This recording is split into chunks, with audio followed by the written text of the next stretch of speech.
Good day. This is Jim. Sawlogs Plastic Hubs is my shop name. My channel name is Jim Deadman.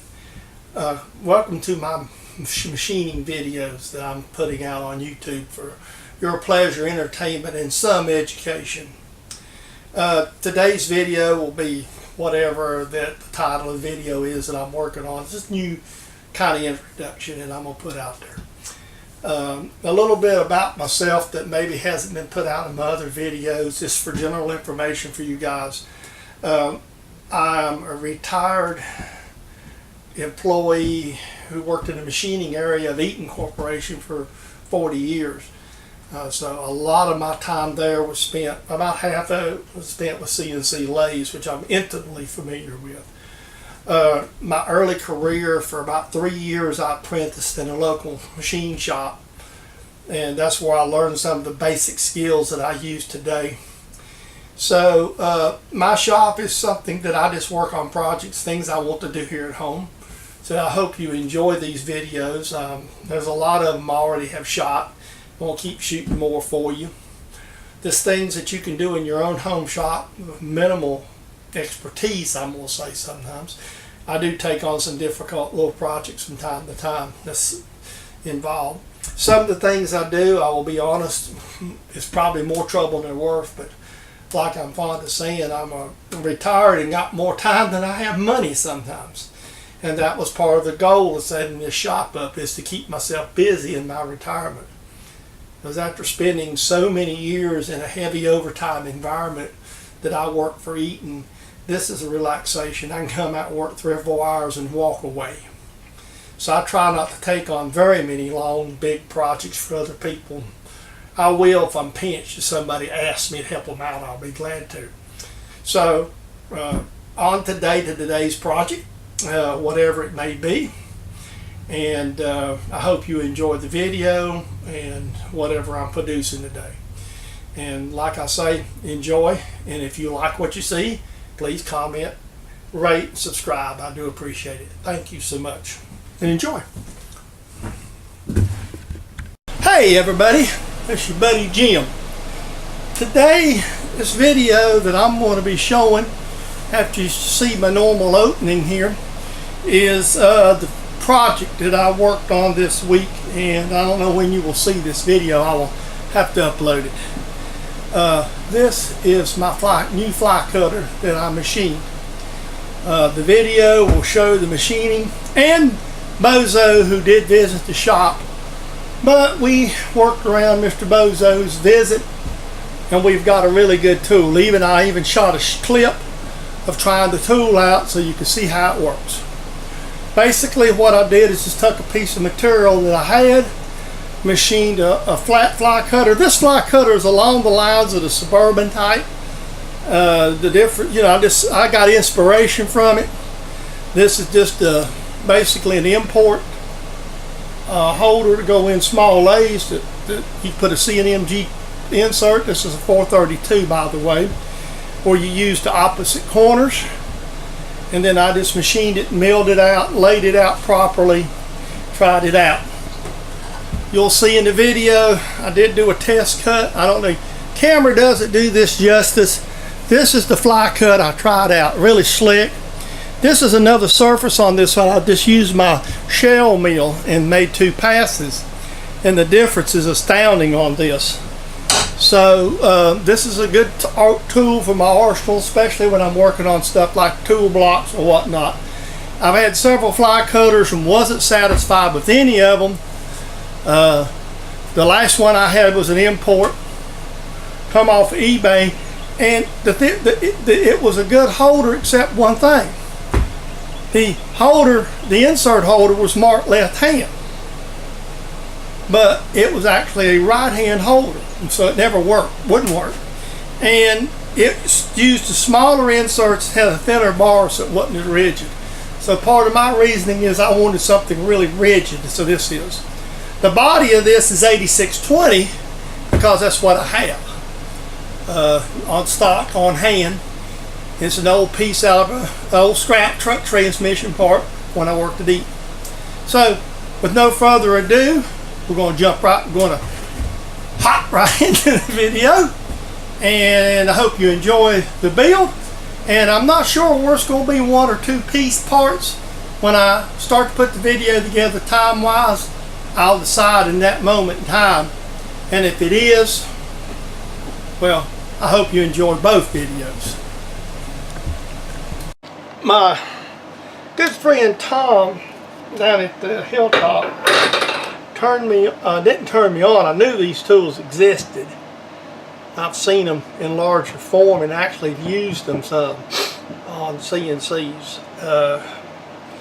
But the bad thing about these type tools, they're not I'm going to call a practical solution on CNC machine, because they're a one-trick pony tool. Now I could take this left hand and set it up this way, and a tool block can turn with it and still use that corner, but that means you still have to change the inserts. But I have one that's a facing tool that Tom gave me. I've got it set up in a block. But this one here, I went and ordered it in 3/4 shape just for what I want to do with it, is make a tool holder.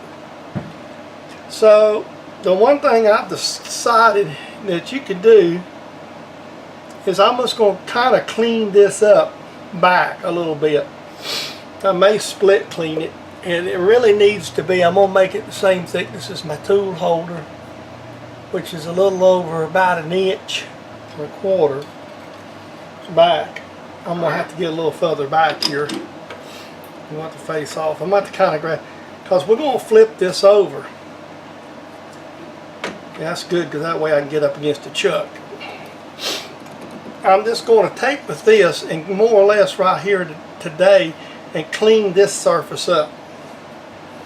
Then I'm going to turn this other side down to 3/4, and then that way we can put our slots in it and everything.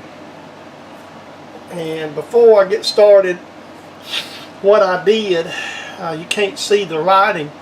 I used my granite comparator, and I basically found 0 here and touched the tip of the insert here to see how much difference it is between this point here and this point here, because this is going to be your center line. So basically what you're looking at is the center line of the insert is 25 thousandths higher, the insert point, than the center line of this. That's going to be important when we get ready to mill the slot later on. So what we're going to do here is, this is already turned, but it's got a little bit of crud on it, and we're just going to face, what I'm going to do is just face this off and a little bit, and then we're going to go from there.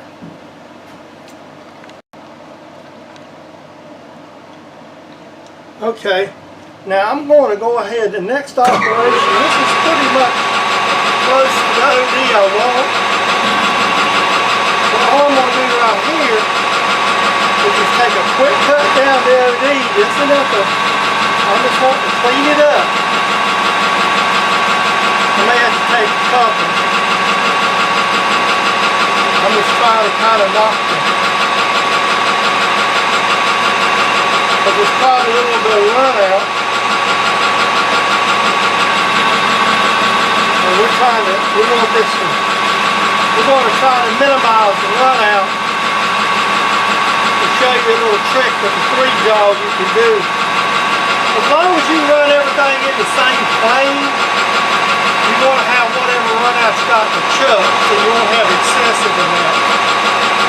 So we're just, right now I'm going to clean it up, and then I'm going to check this against what I want it to come out to with the part. So basically I'm taking a little old 40,000 cut. Still got a flat spot in it, so see what I'm trying to do is machine away the flat spot or a little run out or whatever we find here, and that's what's important. It's true. Well, I'll be. It ain't gonna like that, is it?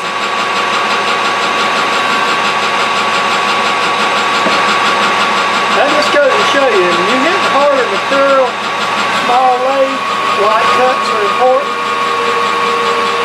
And I mean, I can go down, and I probably should go down. Surface footage wise,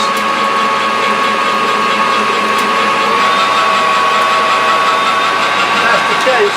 And we're gonna go down and see if we can develop a little more torque.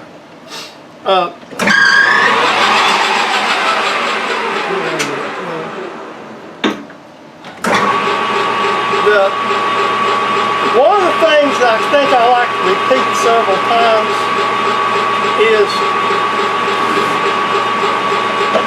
folks don't understand the complainer. They talk about using certain inserts and certain things. Well, right there is a good example. A hobby lathe or any of these smaller lathes, they're only going to cut so much. It don't matter what inserts you got in it. So the piece of carbide don't really know the difference between what's holding it and how you're cutting it.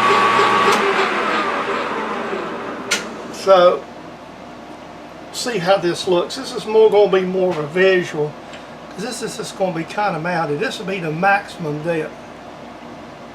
Let me do some quick checking and see what I've got going on here. Alright, I'm going to show you, I'm trying the mister out today, so let's see how this is going to work. I got to take light cuts, it's going to be slow.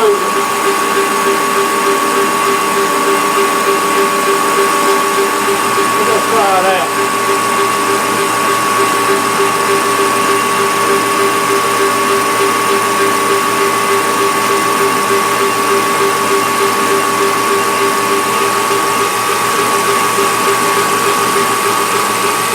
You know what I'm going to do here?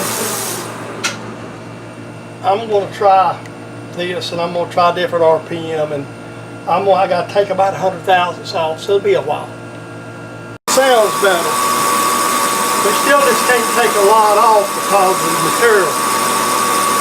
But we can't go in there and take them A-bomb cuts, I can tell you that much.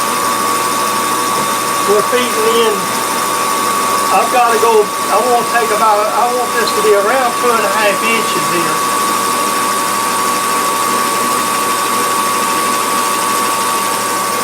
So, we'll try a little more cut to 220. That works pretty good. That's about, that depth of cut there is about 20. It's actually about 25 thou. And that's about, I went down to 200 RPM, and that's about all of it. That's good, that's comfortable. The lathe's not straining or anything. So. The mister's working real well too, so.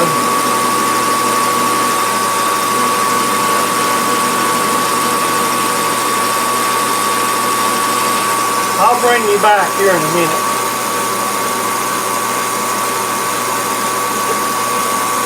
Okay, this trick that I'm going to do and show you, I learned back before I had hair. When I was, I'm in short pants now, so I can't see when I was in short pants. But when I first started to work, the guy that I worked for in Kings Mountain was an old railroad machinist, and we used a lot of 3-jaw chucks. And what he did, he made a lot of little gears, something similar to this. And what he would do is kind of production run it, so he'd stop and drill and whatnot. So what he'd do, he took a piece of chalk and always marked his number 1, so then after he drilled them, he could load them back up in the same place and ream them. So what we're going to do here is we've got this marked, and so when I flip this over here just a minute, I'm going to put it right back in the same position in the chuck. So if there's any run out that's in the part, it's going to be consistent. Whatever's in the chuck is going to be in the part. For what I'm doing this, I may have a thou or two this way, but this will probably be as accurate enough for what I'm doing, and that's how kind of way we're going to do it. Now you see my little dicom mark on the part. And what that's going to be for is my that's going to be for what I'm going to do here, and that's going to show my run out. I just took a parallel and put it in and tapped everything in. The part's good and true in the back. So now all we got to do is machine everything down. I'm going to just start machining this down. It's going to take a while. I'll bring you back when I get close. I'm going to face this off after I turn it down. The main reason I'm going to do it that way is, again, it's just, you know, got a lot of material to remove on the OD side to come down to what we want. So, you know, that's going to be the important part. So we're going to set up for all that. That's what we're going to do. I'll bring you back when I get down close to the bottom. Alright, I thought I'd show a couple of passes here what I'm doing. I'm just taking off about 40 thousandths a pass. And my mister is working really good. We're just misting this right down nice and clear. We're running, we got her down to 200 RPM, and it takes us 40,000 passes. Really good. I've got the stop set I'm working up to. This has got to be turned down to 3/4 of an inch. So go up in a collet or whatnot. So I'm going to put this in a collet, so this is going to be done down to 3/4.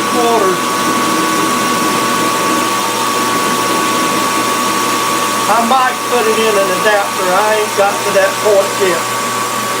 So I'll cut you off. I just want to show you a couple of these cuts. I'll bring you back for a couple more cuts now that I've gotten a little further down. Just let you see that everything's still working fine. Yeah, I'm going to true the end up. But the idea here is I wanted to go ahead. Main reason is because of the way this stuff is. I won't have to deal with the 3/4 diameter when I get down there to it. So, you know, I just have to take my little 40 thousandths cuts and go on this material. And I found the right speed. And it's just hogging it right on, slowly but surely. We're going to get down there to 3/4 pretty quick. So, I get down closer. I probably won't bring you back till the finishing pass. See, I'm making pretty decent chips. And the mist is working fine.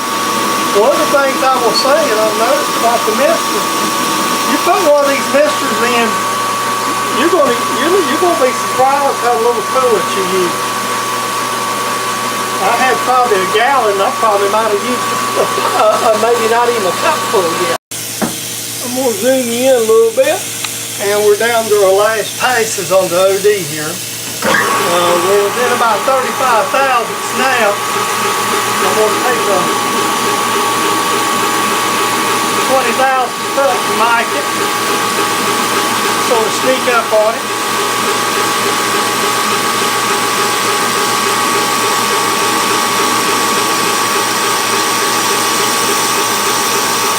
I'm impressed with the coolant mist. So,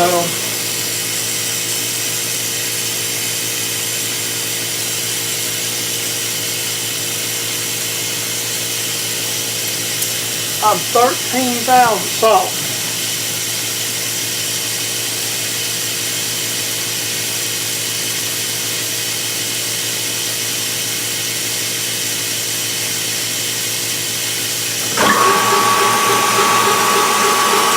This should be the pace. Right here.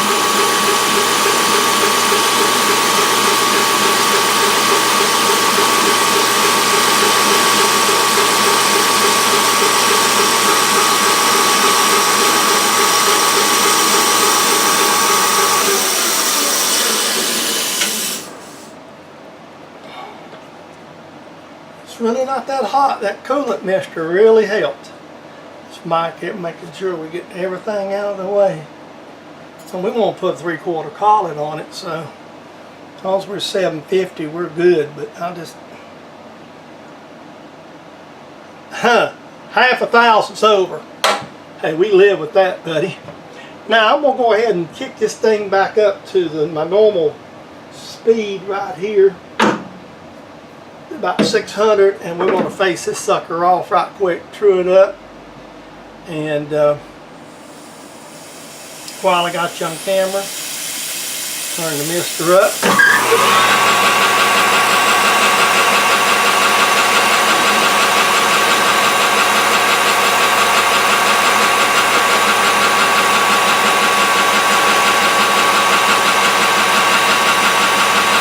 One good thing about the mister, and I will tell you, especially with this here material that I have to store outside if I don't have a lot of storage.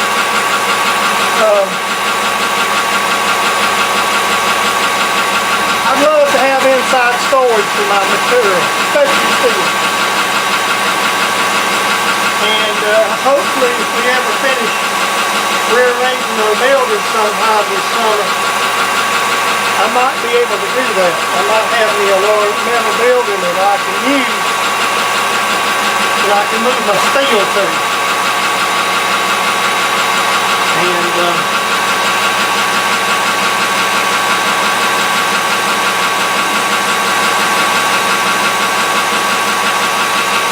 well, that looks good to me.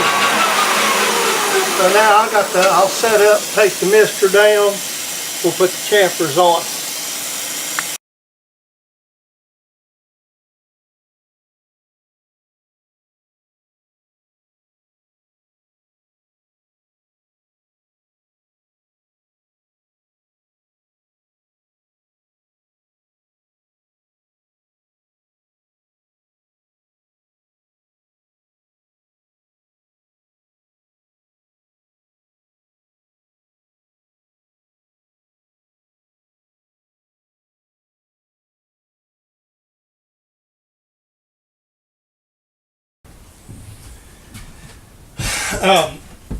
Thank you for watching the video today. I hope you enjoyed what we did here in the shop. I'm going to use a disclaimer. This is my method in my shop, what I deem to be the best method. But now, please comment, rate, and subscribe. And the comments who will give me, will be answered, and sometimes give me ideas how to be better at what we're doing and making videos. So, again, I'm going to thank you for subscribing, or thank you for viewing.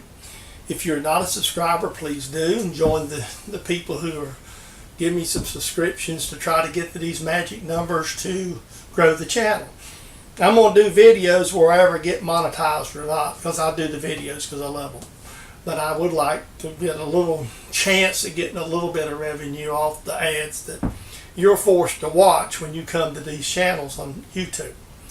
So I hope you enjoyed today's video. Again, tell your friends, anybody that's interested, spread the word.